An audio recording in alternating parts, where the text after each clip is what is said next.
When did you do Christmas jumpers? That's when, we were just sitting down and exploring on eBay.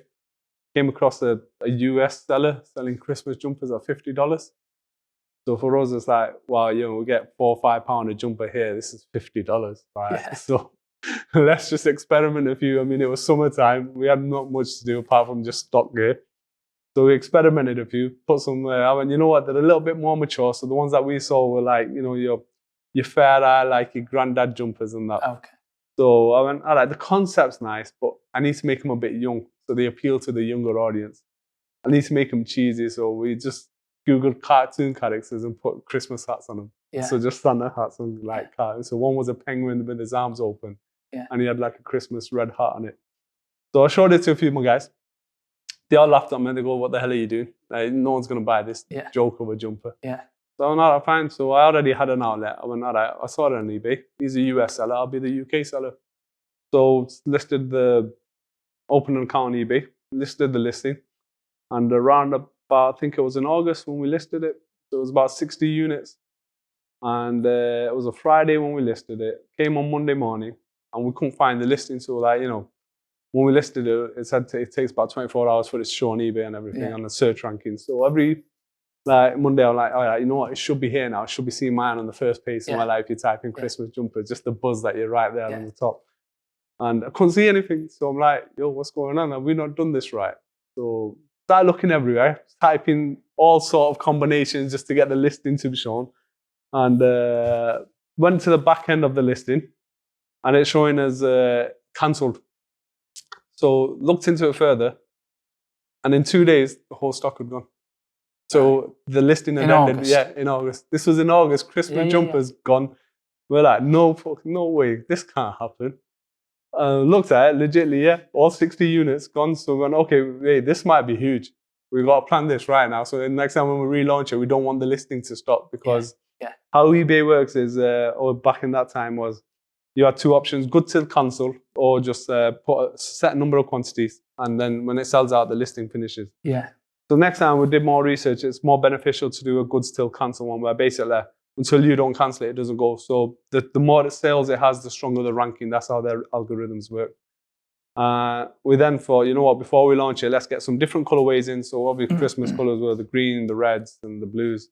So we'll get different colors in and also different characters. So we went with the reindeer with a Christmas hat, the penguin we already had a Santa guy, Santa falling off ice with a beer glass in his hand, like, he was a drunk Santa basically.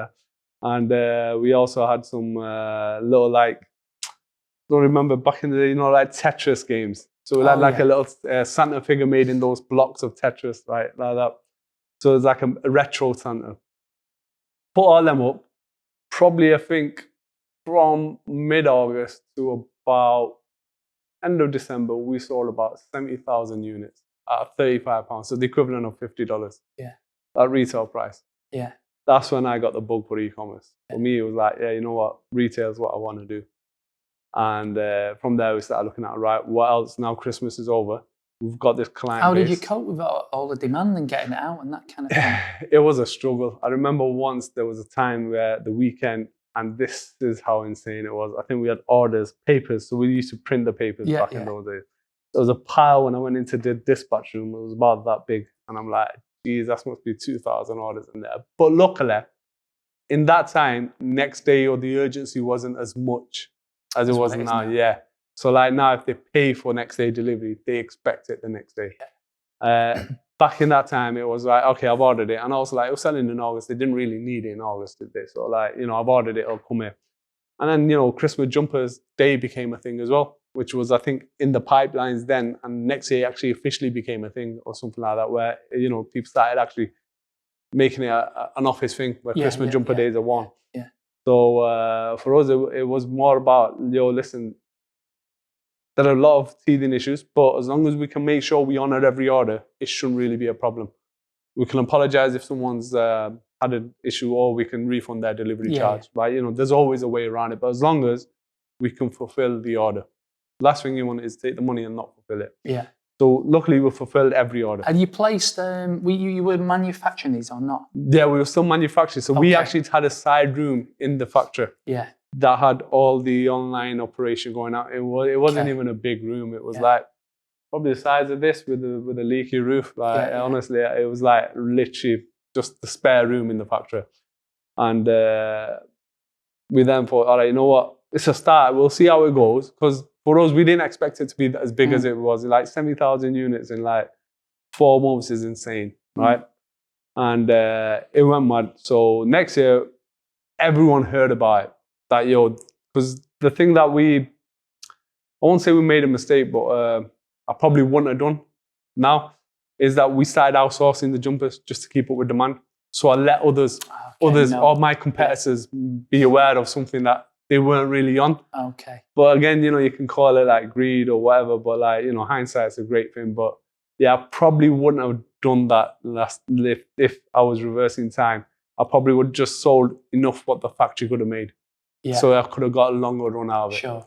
But because, we went, right, the demand is crazy. So we got our neighbors making that, who were our competitors technically for 20 years. Yeah. They're making for us. A few other guys were making for us. So eventually they all started wondering, like, where the hell is he selling this?